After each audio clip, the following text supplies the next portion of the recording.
Olá, sejam muito bem-vindos, muito bem-vindas ao Conexão Sustentável. Aqui é um local que a gente conversa sobre a indústria, sobre a moda sustentável. Hoje esse tema muito especial com Daniele Tavares, a nossa Dani Tavares, que vai falar um pouco dos desafios e das oportunidades dentro da indústria da moda e principalmente da indústria da moda sustentável. Falar um pouco de tendência, um pouco de mercado, um pouco de como os consumidores estão vendo esse tema, se ele cresce, se ele não cresce, se ele está na moda, se essa moda vai passar. A gente vai falar um pouquinho de tudo aqui com essa convidada mais do que especial, a nossa Daniele Tavares. Seja bem-vinda, Dani. Então, primeiramente, Auxileia, quero dizer da minha satisfação e honra, né, de estar aqui para esse bate-papo com você e trazer esse tema que é parte da minha vida, né, assim, faz parte. E partilhar sobre moda sustentável é como você bem trouxe, né? Eu acho que a gente vai falar aqui de tendência, de oportunidade, de inovação para essa indústria da moda, que é o que a gente tanto precisa. Então, agradeço demais o convite e vamos nessa. Vamos com essa energia aqui da Dani, sempre muito otimista, muito bem relacionada no mercado. Daniele Tavares, que é fundadora da WeSeed. Fala pra gente quem é a WeSeed, primeiramente, e a gente começa a introduzir a moda e a sustentabilidade, mas dentro da visão da WeSeed no mercado. Sim, a WeSeed, ela, eu posso dizer que é um negócio de impacto social que traz essa dimensão da educação através da moda, né? Então, essa educação para o consumo consciente, essa educação para um uso de insumos materiais que são ambientalmente mais responsáveis e, sobretudo, assim, para essa pauta do social, né, que essa humanização para a moda, a gente trazer o pilar da reconexão pessoal, né, das pessoas não só com o valor que eu diria assim, da boa prática pela boa prática, mas a reconexão das pessoas com o valor da vida. Então, a WeSeed, ela traz essa moda como um caminho de reconexão e de práticas alinhadas com essa pauta da sustentabilidade em cada detalhe, né? A gente aqui trabalha assim o protagonismo do bem para o bem cuidar. Muito bem, gostei aí. O protagonismo para o bem cuidar, não é só sobre Sim, vestir, é não. sobre cuidar das pessoas, né, Dani? Sim. O cenário cearense já faz algum tempo que a gente fala de sustentabilidade, a gente percebe alguma mudança.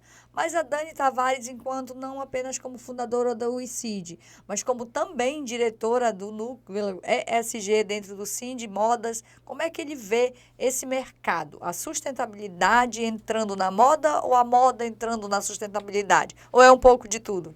Então, está, né, nesse desempenhando esse papel de diretora de ESG dentro do Sind Roupas, primeiro para mim é um sinônimo de reconhecimento, né? Então, assim, para mim é muito gratificante porque esse lugar a gente ocupa na medida em que se é visto uma coerência, né? E eu acredito sim que são as duas coisas, né? É a sustentabilidade que tem que fazer parte da moda como um todo, e quando a gente traz esse tema do ESG, nada mais é do que integrar a estratégia da empresa, a governança, a pauta social e ambiental, que antes era tratada muito mais como uma responsabilidade socioambiental ou de uma perspectiva de como a empresa impacta.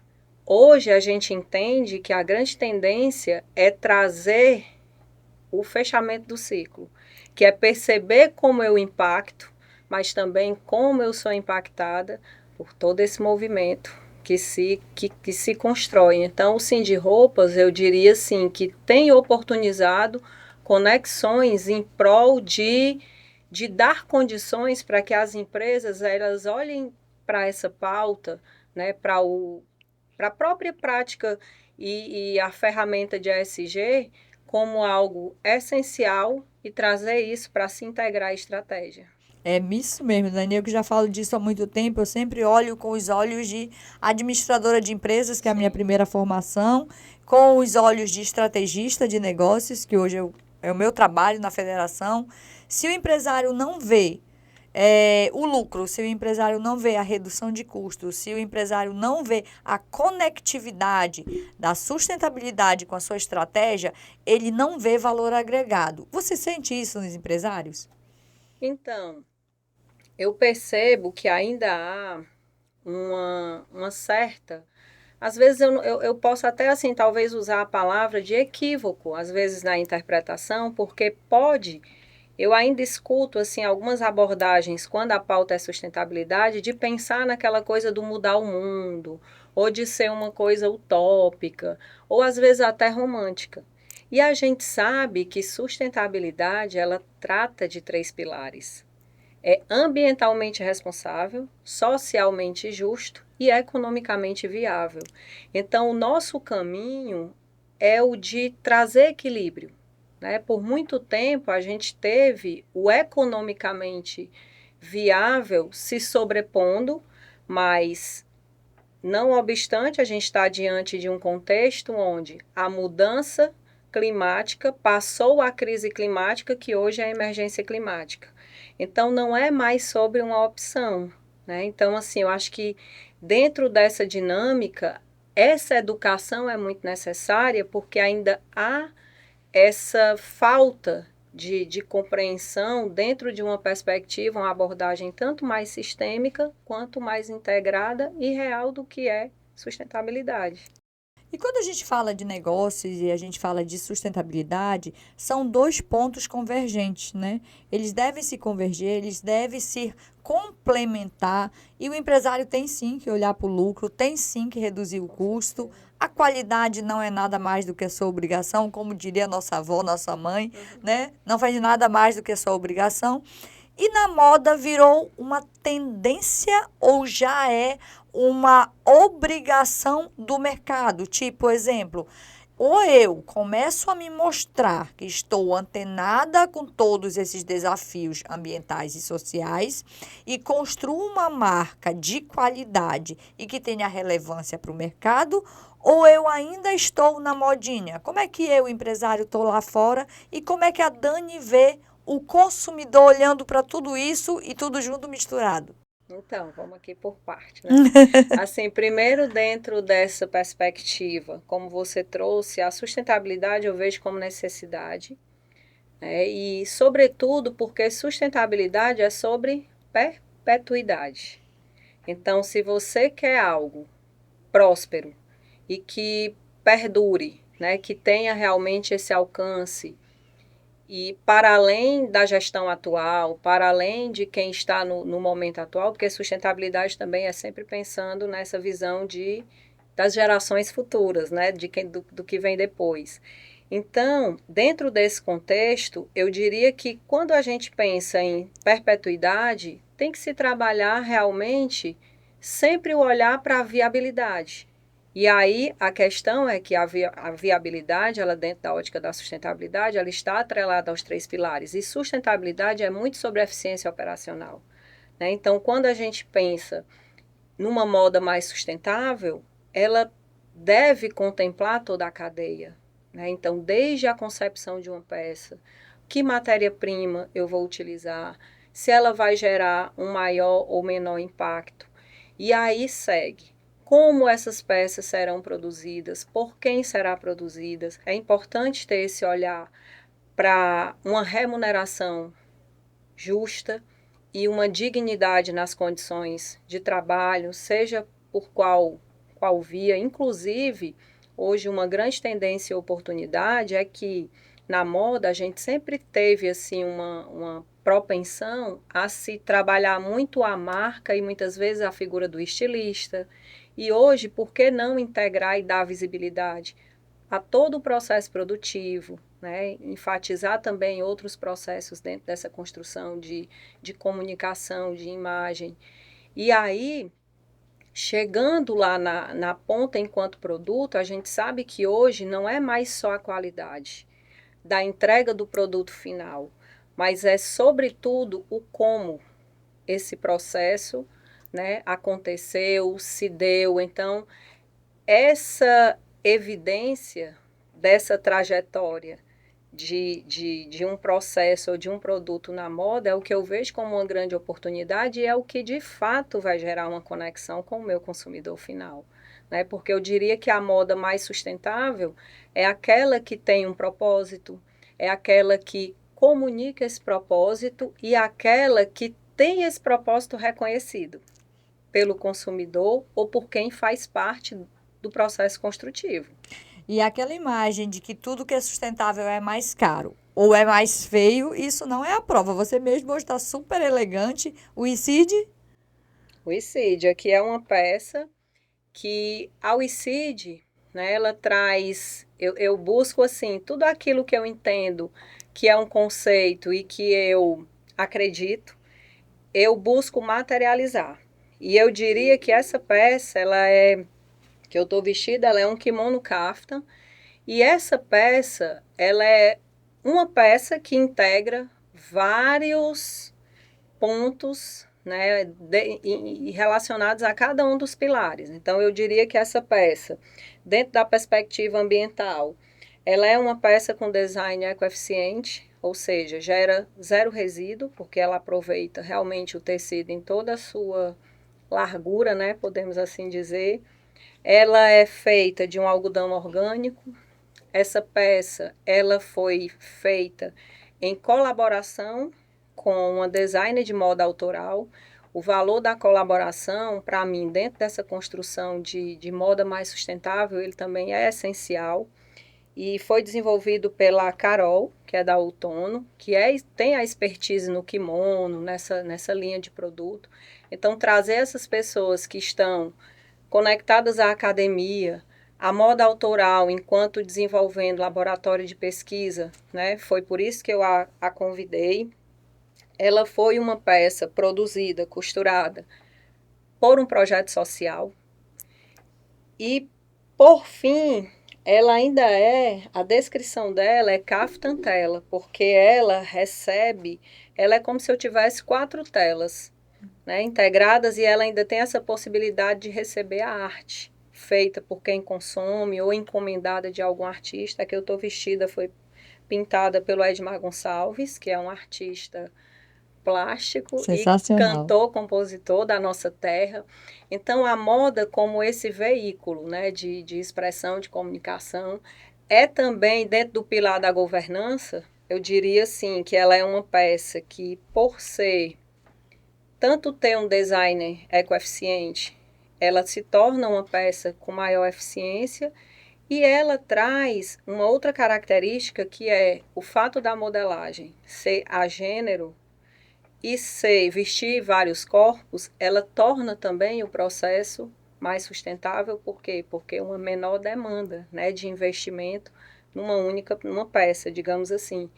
Então, são vários detalhes, pode até ser que eu ainda tenha esquecido algum. Ela ainda é acompanhada por um saco de lavagem, porque um algodão orgânico, ele merece um cuidado. Então, o saco de lavagem que acompanha essa peça, ela tende também a contribuir com esse uso, né? O cuidado para um uso mais dura, para tornar a peça mais durável e melhor cuidada. É Muito isso. bacana. A moda autoral é uma moda que às vezes ela é um pouco desconhecida, mas tudo que a gente vê na indústria de larga escala nasceu de uma ideia, nasceu de um projeto. Tem sempre a mão de um modista, de um estilista, de alguém que imprime ali a sua personalidade. E a questão de ser única também tem um valor agregado. Aquilo que é construído repetidamente, né, em volume e larga escala, ele, claro, vai ficar mais barato, mas também ele vai perder a sua personalidade. Vai ficar uma entre tantas outras no mercado. Quando a gente vai para a peça autoral, não. Tem o valor agregado, tem a assinatura de todas essas mãos que constroem uma peça. A indústria, em larga escala, também tem suas práticas sustentáveis, né? Dentro do Roupa, a gente tem vários tipos de indústria.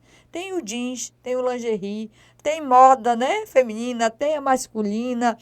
E todas as indústrias, como qualquer negócio que vise o lucro, olha para o custo. Então, a redução de recursos como água, como energia, como o próprio corte, como você bem colocou, Dani, o corte hoje dentro da peça que vai ser cortada ali, quanto mais ou melhor for otimizado o tecido, menos aparas. Menos aparas, menos tecidos.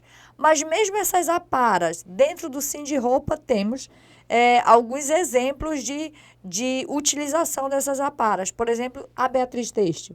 Ela recebe, né, o tecido, ela recebe confecções, ela desfibrila e confecciona fios para ser utilizado em outras indústrias. Então, a moda, se a gente olhar de forma transversal, o recurso natural, Dani, ele é apenas o início de um processo que cada vez mais se torna circular. Sim. A moda circular e a moda sustentável andam juntos, Dani? Com certeza. A moda circular, eu diria assim, que também é algo que eu acho que até intuitivamente isso já acontece. O que a gente precisa é da escala, né? Você trouxe aí na fala essa questão dos processos enquanto a moda autoral e enquanto a moda sustentável que pode escalar, né? Essa peça, por exemplo, assim como outras, a WICID, ela trabalha bem essa integração entre as duas possibilidades. Uma peça de escala, que essa peça eu posso usar ela lisa, ou seja, ela cabe dentro uma dinâmica de produção. Então, existem, claro, a gente tem que ter muito claro o que é aplicável e dentro do contexto da indústria e trazer essa pauta para trazer essa prática para uma análise de viabilidade e de que modo eu posso estar direcionando. Quando você fala da questão do resíduo, né, a gente tem até uma fala que é de alguém que eu não vou lembrar o nome agora, mas é da moda circular, que ela fala que o resíduo é um erro de design.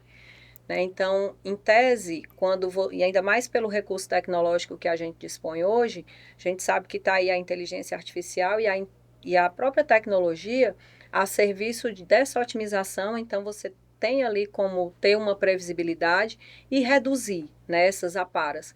E é muito importante quando a gente integra a estratégia do negócio, da indústria da moda, a destinação, né, sob uma ótica estratégica desse resíduo, tanto para um reaproveitamento ou para um descarte responsável daquilo porque nem tudo realmente vai ter essa condição de ser, né, reaproveitado, mas como você bem trouxe o exemplo da Beatriz, inclusive eu estive lá e me encantei, porque assim, é uma larga escala produtiva, né, de dar realmente aí um up nesse ciclo, né, de um resíduo, seja num processo de ressignificação, e que isso vai seguir aí por mais tempo, gerando renda, gerando novos produtos e, consequentemente, gerando renda. Assim tanto a própria.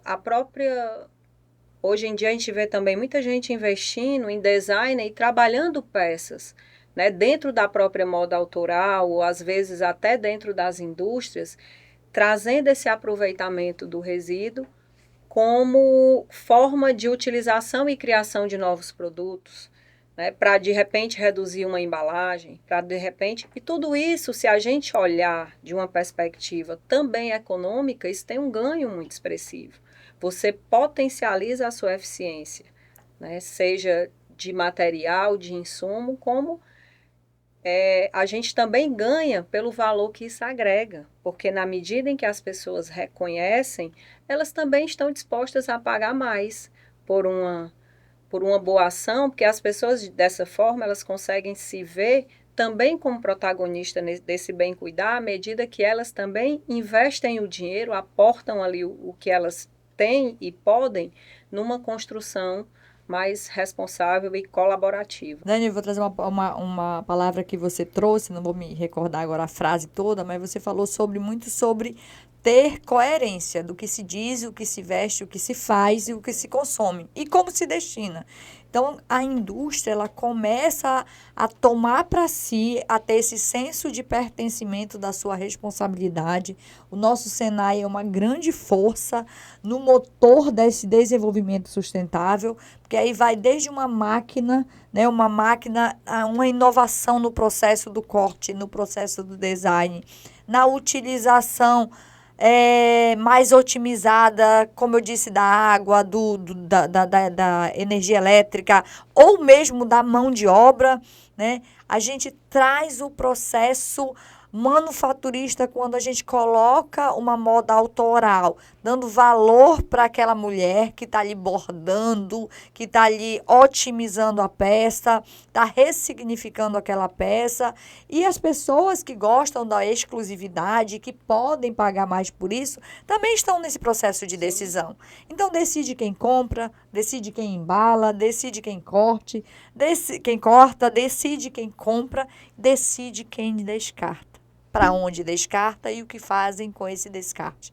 Tudo vai muito sobre a decisão de cada um de nós. É ter coerência, né? E dentro da indústria, a coerência deve estar de ponta a ponta.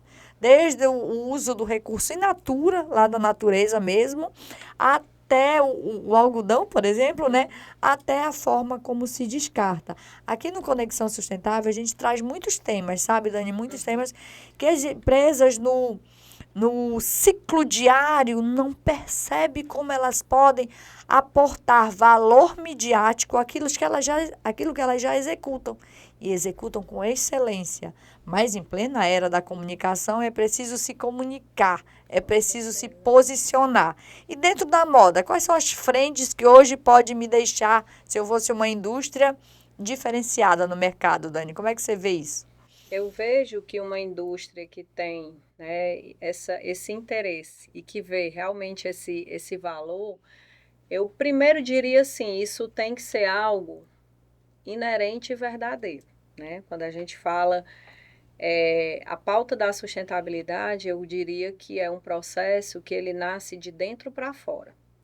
E aí você imagina uma alta gestão que enxerga, né, isso como um real valor e naturalmente, como você falou aí, dentro da dinâmica operacional do dia a dia de uma indústria que tem assim um grau elevadíssimo de complexidade, existe sim oportunidade, né? Que de coisas feitas e de coisas a melhorar, porque A serem feitas, né? a serem feitas, até porque a gente sabe que essa pauta, a sustentabilidade, a própria utilização da ferramenta ESG a serviço de integrar essas práticas à estratégia do modelo de negócio, é um processo que ele acontece de melhoria contínua.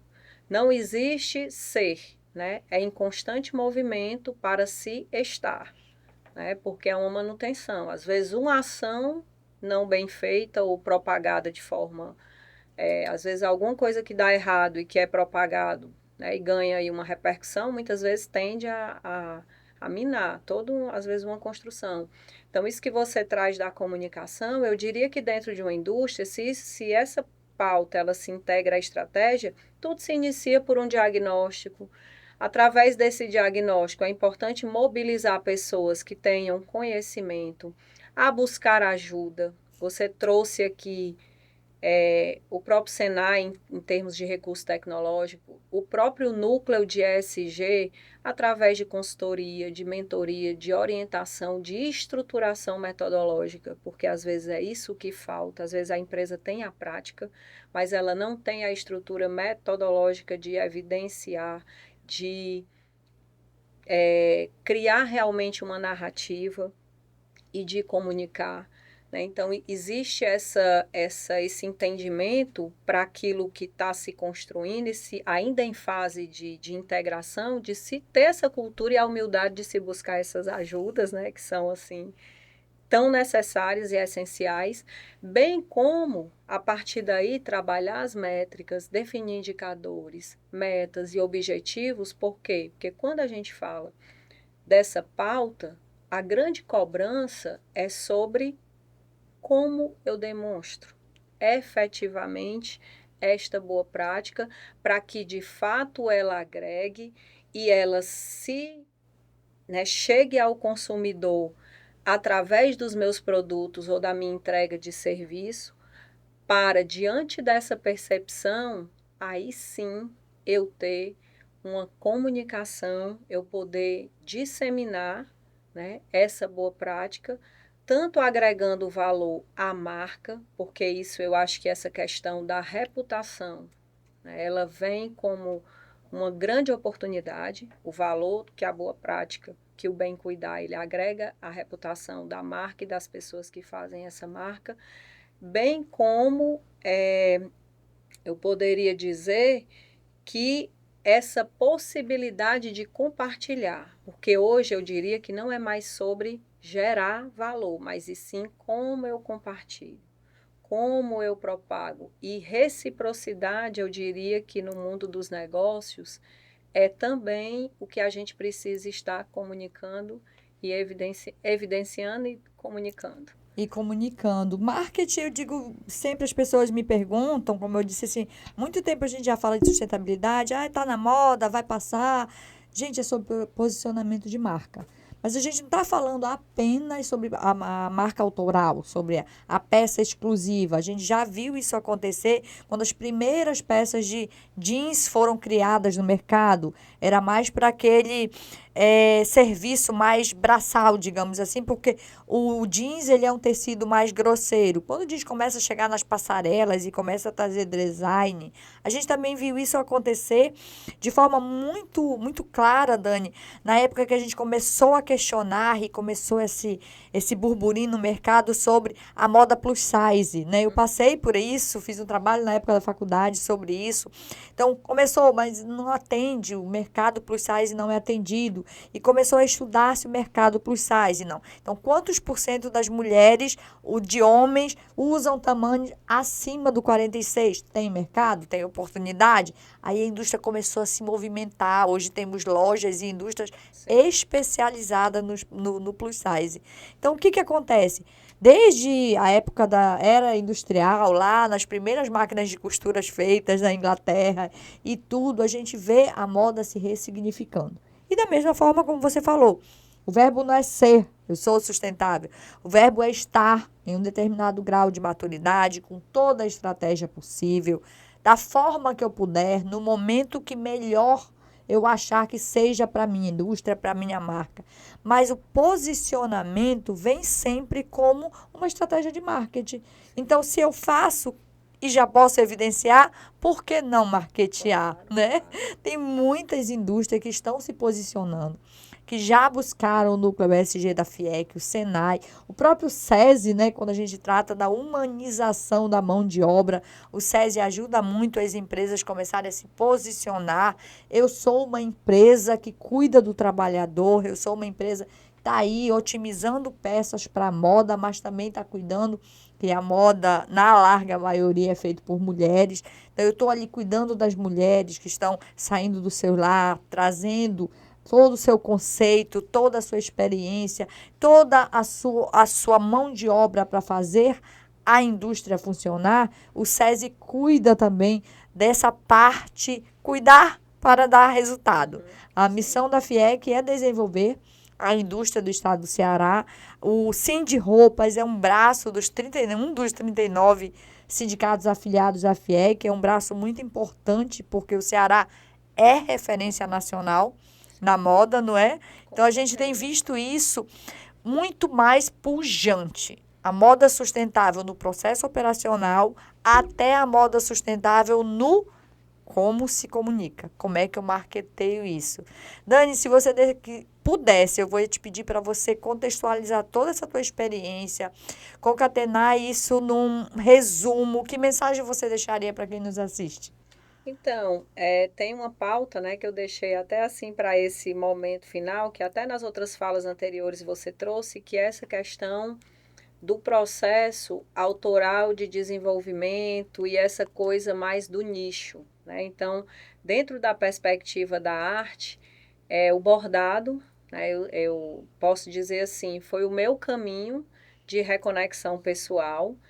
É um processo que ele encaixa perfeitamente a moda e, para mim, de fato, agregar, né, uma arte, que é uma arte que é oriunda de um saber ancestral, eu diria que a nossa moda cearense, ela é muito rica, né, porque a gente tem uma identidade cultural muito forte, ao mesmo tempo que nós temos uma indústria forte e a gente tem uma localização geográfica que também é muito favorável.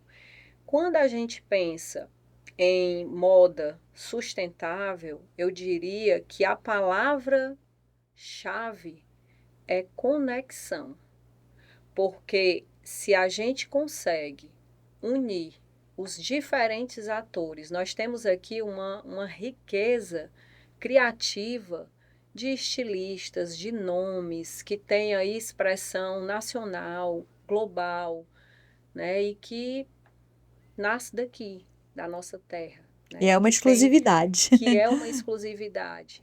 Então, nós temos que, enquanto atores da moda cearense, olharmos e percebermos e reconhecermos valor e oportunidade em trazer todo mundo para uma grande mesa redonda, onde a gente possa fazer, criar esses elos, olhar para os nichos. Você trouxe aqui a fala do plus size, né? Existem hoje as marcas que já se posicionam para atender especificamente, porque quando a gente fala numa empresa que muitas vezes ela integrar, a gente sabe do custo e ao mesmo tempo, como é que eu poderia dizer assim, ao mesmo tempo que tem um custo, você trabalhar uma grade que contempla do 36 ao 60, né? Isso tem uma complexidade maior. Então, eu acho que tem aí esse nicho, esse desdobramento, que a moda também tem feito isso de uma forma muito bacana, porque cria-se realmente um vínculo de identidade e conexão, e você começa a conversar com pessoas que têm realmente uma real necessidade, e não é sobre fazer tudo para todo mundo, né? Eu acredito que pauta da sustentabilidade na moda também é sobre isso, é posicionamento, né, de para onde que eu vou olhar e foco, porque talvez um grande equívoco é a gente pensar nessa produção numa escala a ponto de eu no Brasil ter que comprar peça que vem da China. Qual o sentido disso? Em vez de eu gerar riqueza, de gerar oportunidade de emprego, geração mesmo do imposto, seja uma escala maior, porque realmente a gente sabe que a nossa carga tributária é alta, mas você vê que são muitas variáveis, é um processo muito complexo que parte muito de uma consciência em que a De uma gente decisão. de uma decisão e de uma escolha que nós temos muito a trabalhar nesse sentido enquanto moda que educa um consumidor para olhar além do preço, para olhar, para questionar e ter uma visão, um senso crítico sobre o que eu estou vestindo, como essa peça é produzida, com o que eu estou contribuindo, para onde a gente tem uma juventude que boa parte, eu diria que uma boa parte já tem essa mentalidade, mas nós temos ainda uma grande massa que ainda não compreende essa dinâmica, né? E toda marca de moda, ela tem assim uma grande oportunidade de educar os seus consumidores, de educar os seus clientes, seja do atacado, que é o cliente intermediário, ou o seu consumidor final. E eu diria assim que a moda, ela é uma grande, eu vejo assim, e é por isso que talvez eu sinta tanta paixão por me manter nesse lugar, né, de uma potente ferramenta de transformação, tanto social, quanto cultural, quanto potência de geração de renda, né, de fomento à economia. Cabe apenas, acho que, a gente ter um olhar né, de trazer esse protagonismo do bem cuidar. Por quê? Porque dentro da moda, nem todos, né, são fornecedores, produtores, nem comerciantes, mas todos somos consumidores. Então, mesmo aquela peça que eu vou doar, que eu doe uma peça em boa condição. Se é uma peça que eu vou comprar, que eu compre uma peça que eu consiga perceber esse cuidado aplicado. Então, cabe à indústria, cabe a quem está ali na linha de frente também, nesse lugar de comercializar essas peças, ter um comprometimento de informar, de comunicar, né, sobre isso. Eu acho que cada vez mais, sobretudo quem faz essa moda sustentável acontecer, tem que comunicar, seja na etiqueta, seja na sua tag, seja no seu corner, seja na sua rede social, seja na sua ação de marketing institucional, que acho que o bem feito, ele precisa ser propagado quanto coerente. E enquanto cearense, enquanto brasileiro, trazer esse valor agregado ao que é nosso, valorizar o que é nosso, né? Sem dúvida. Valorizar a nossa mão de obra, a nossa cultura, que é tão rica, como você bem colocou. Aqui no Conexão Sustentável, a gente trata de diferentes frentes com diferentes pessoas, desse nível de maturidade e de todos os conhecimentos que a gente possa trazer para você que nos assiste, para a indústria cearense. A missão da FIEC é o desenvolvimento da indústria cearense, que gera emprego, né, que resulta no bem-estar e na qualidade de vida de seu povo, porque um povo desempregado não vive bem. Um povo que não tem a mínima qualidade de subsidiar-se no comer, no beber, no vestir, não é um povo feliz. E nós, cearenses, somos felizes, nós, brasileiros, somos felizes. Impulsionar a moda, impulsionar a indústria, impulsionar a economia cearense é a missão dessa casa. Dani, a gente agradece muito, você enriqueceu bastante esse momento. Gratidão ao sindicato também, ao Sindiroupas, que é um exemplo nessa questão de sustentabilidade, que já vê valor agregado, que dissemina esse valor agregado nas peças e no posicionamento. O Paulo é parceiro, né, presidente de roupa, e hoje diretor de inovação dessa casa. A gente tem feito a diferença e a gente já partiu daquele momento de catequizar. A gente já tem muitas pessoas que já agregam valor. E fica aqui o convite para vocês continuarem assistindo Conexão Sustentável. Acompanhe no Spotify, no YouTube da FIEC. E claro, né? Ali acompanha o ICID. E onde a gente encontra o ICID? Então, a Somos o ICID, eu estou no Instagram, né, divulgando. Estamos estruturando toda essa plataforma para atender ao ICID. Ela também nasce, eu diria assim, que dentro da proposta da... Hoje eu tenho, né, conduzo a vivência Bordo Logo Sinto, que é itinerante, então ela tem essa dimensão da experiência que vai em todos os lugares. Bordado também tem essa grande possibilidade de mobilidade e as ações de educação através de palestras, workshops, é um trabalho também que tem sido desenvolvido, né, em ambientes de empresa, em ambientes abertos, a exemplo de fóruns, e na sala de aula, né, o ICID está presente também hoje, dando aula na pós da Unifor, enquanto levando essa visão sempre da sustentabilidade, trazendo primeiro a pauta da reconexão pessoal e depois a gente aborda aí toda essa dinâmica mais conceitual e metodológica associada à pauta ESG. Ela se encontra também no Sindiroupas, né, através dessa minha presença, e os produtos, eles estão em fase de construção e de viabilidade, né, para que a gente possa realmente trazer esses produtos que agregam valor de experiência. Hoje a gente tem essa CAFTA, mas está aí para nascer uma roupa que é para sonhar e realizar, né? Então, assim, essa moda que traz experiência é o nosso propósito. E para quem quer estar junto, para quem quer ver, né, contato é através do @SomosOICID. Por lá a gente se comunica e interage. Boa, Dani Tavares com a gente. Muito obrigada pela sua audiência e até o próximo Conexão Sustentável.